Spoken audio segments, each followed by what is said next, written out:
Alright, magandang gabi po sa inyong lahat. Batang Maynila to, it's update pa rin tayo. May kinalaman pa rin sa road rage incident na kinasasangkutan ni Mr. Gonzales. Ito pong tulongges na naglabas ng baril at nagkasa sa harapan ng isang siklista na ang pangalan ay Alan Banjola.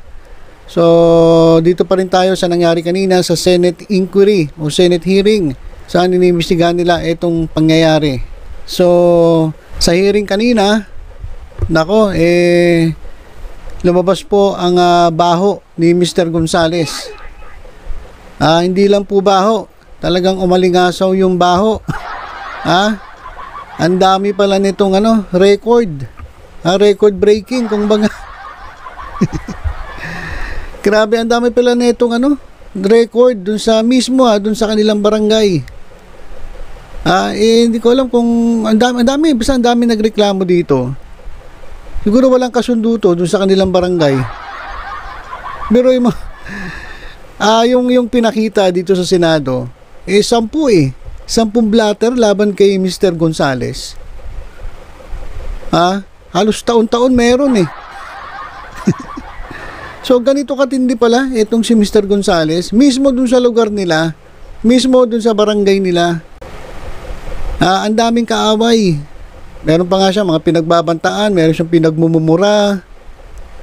So siga pala talaga to, nagsisiga-sigaan pala itong si Mr. Gonzales diyan sa kanilang barangay mismo, sa Quezon City. Tapos eto ang ginawa niya, binitbit niya yung yabang niya dun sa labas. At ito, nakakatapat niya itong siklista na si Alan Banjola. Na pasalamat ka, si Alan Banjola medyo hindi rin matibay ang dibdib. Kasi kung natapat ka sa matibay ang dibdib, malamang kulong ka na. Kaya medyo siniswerte pa rin itong si Mr. Wilfredo Gonzales. Kasi kung iba-iba yan, talagang tapatan itong si Gonzales, malamang kulong na to . Pero ngayon ang sasampalang alarm and scandal. Kung tutusin, pwede nga daw itong frustrated homicide kung nagkataon .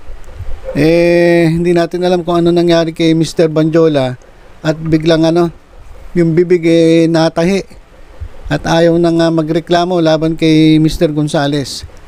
At ito, pakita ko sa inyo yung nangyari dyan sa Senado at nabulgar nga itong patong-patong na blatter, patong-patong na reklamo dyan mismo sa barangay nila. So wala palang kasundo ito. Maano pala to? Ang pangit pala kabanding ito si Mr. Gonzales. Mismo yung kapitbahay nila doon sa lugar nila, ang daming galit sa kanya. Tapos palalabasin pa ni Kataning. Basta alam niyo na, kilala niyo kung sino yun. Palalabasin pa niya na mabuting tao ito.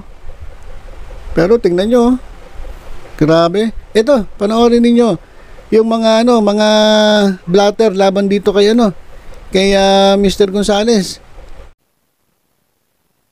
Was he dismissed from the service? Initially, sir, he retired, but eventually, sir, noong 2018, kung hindi po ako nagkakamali, he was dismissed. Yes. So, bakit siya na-issuehan ng PTC-4? Sir, because yung firearms niya is na-register yan before pa, sir, siya na-dismiss or nag-retire. Pero ito lumalabas sa klaro na kulang yung data natin dyan sa FAO. Kasi kung nakita lang ninyo doon sa database ninyo na, dismiss pala ito na police, dismiss from the service, ganito ang kaso, dapat hindi na ito na-issue ng PTC-4. Di ba? Supposedly, sir. So, meron na kaming measure, sir, na ginagawa, sir, para matrace namin yung mga na-dismiss, sir, na mga nasa gobyerno. The license was renewed last 2021, sir. So dapat meron kayong database para dito, para hindi kayo malusutan. Ngayon, tingnan nyo, nakita yung weakness ninyo.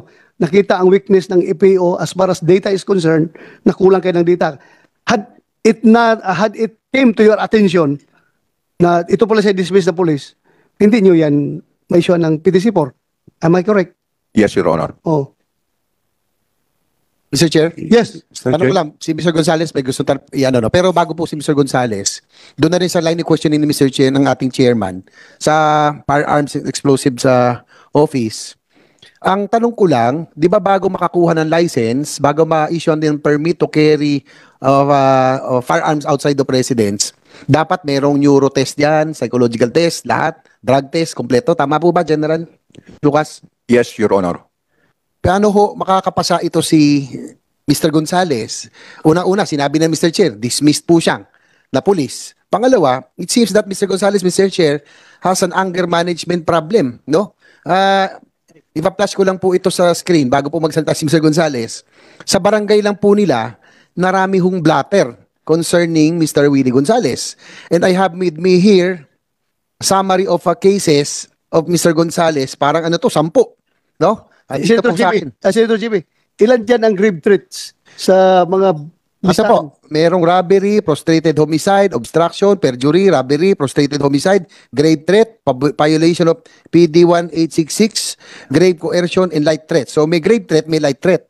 Ito pong nasa half screen po, Mr. Chair, are blatters, no, sa barangay po nila. Mukhang sa barangay nila, mukhang hindi rin maraming kaibigan si Mr. Gonzales. Siguro si Barangay Captain Kalma, kayo po bang barangay kung saan nakatira si Mr. Gonzales? Sino po?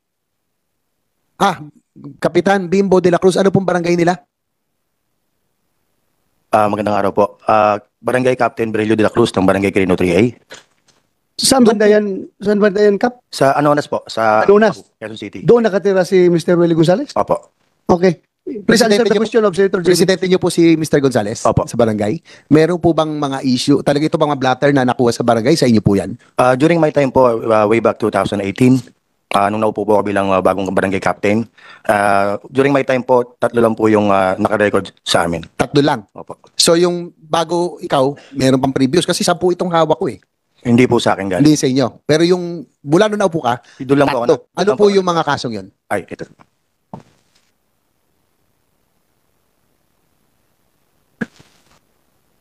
Importante kasi ito, Mr. Chair, because we have to find out kung ano yung proseso ng PNP, ba't nakakalusot, no? May neuro test, psychological test, anger management ito eh. Mr. De La Cruz, Kapitan, sige po, pakisalaysay kung ano yung mga yung mga kaso ni Mr. De Gonzales. Way back December 2001, ang ating pong complainant is Kagawad Raul Navera, 55 years old, nakatira sa number 9 daw, Street, Project 3, Quezon City. At ang respondent po is si Sir Wilfredo Gonzales. Ito po yung facts ng ayon po sa blatter record ng aming barangay. Ito po yung sulat ng aking tanod. Ako po si Reynaldo Emerenciana, nasa tamang edad na 21.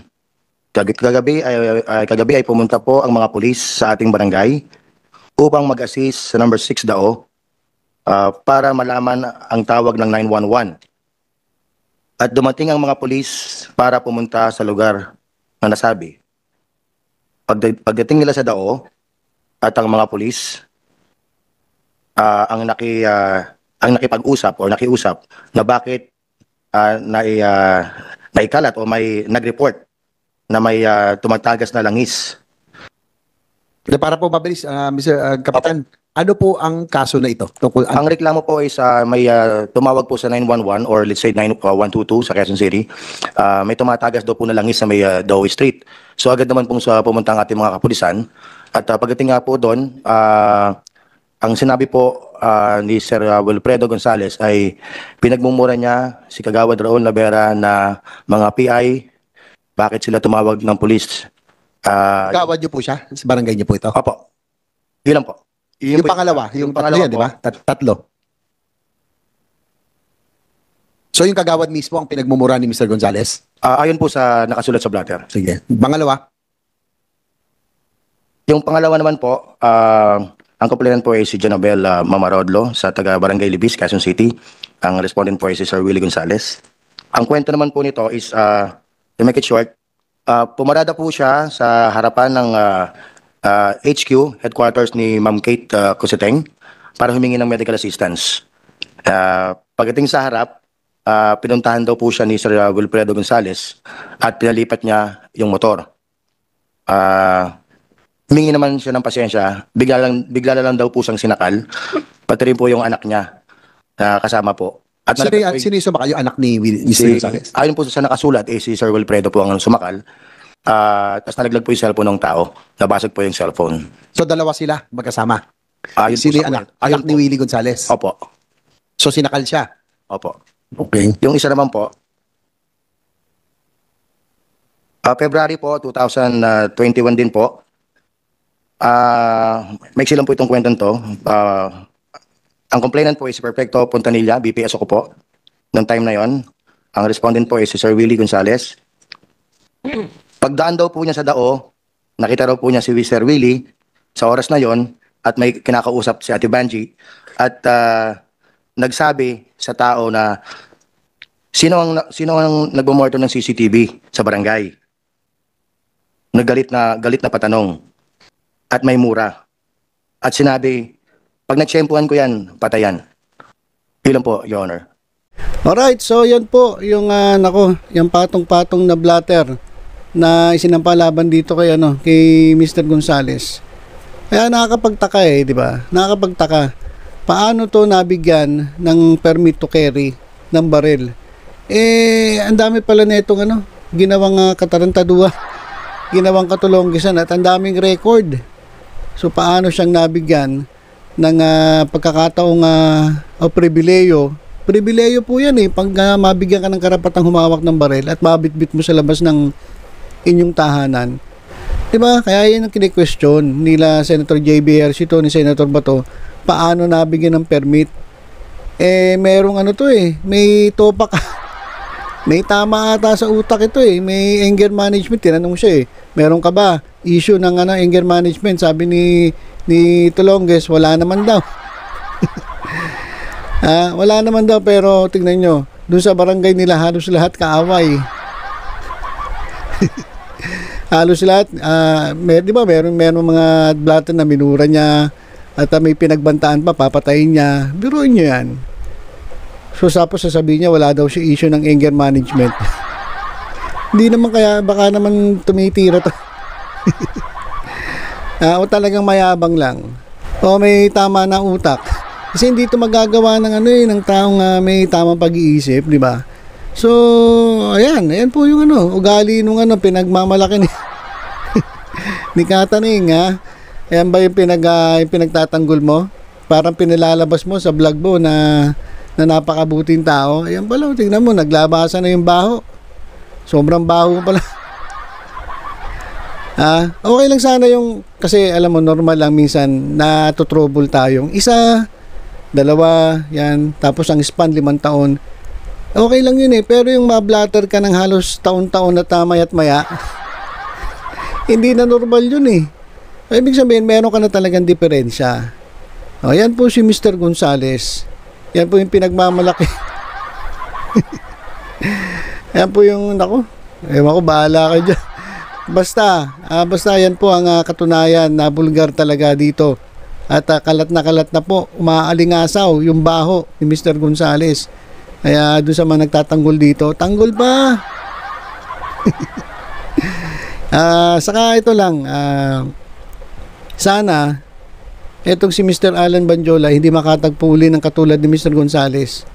Kasi unang-una hinayaan niya di ba? Ayaw niya talaga sampahan ng kaso Ewan ko ano nangyari. Sana hindi ka makatagpo ng ganyan uli. At kahit doon sa mga nagtatanggol, sana wala kayong ma-encounter na ganito.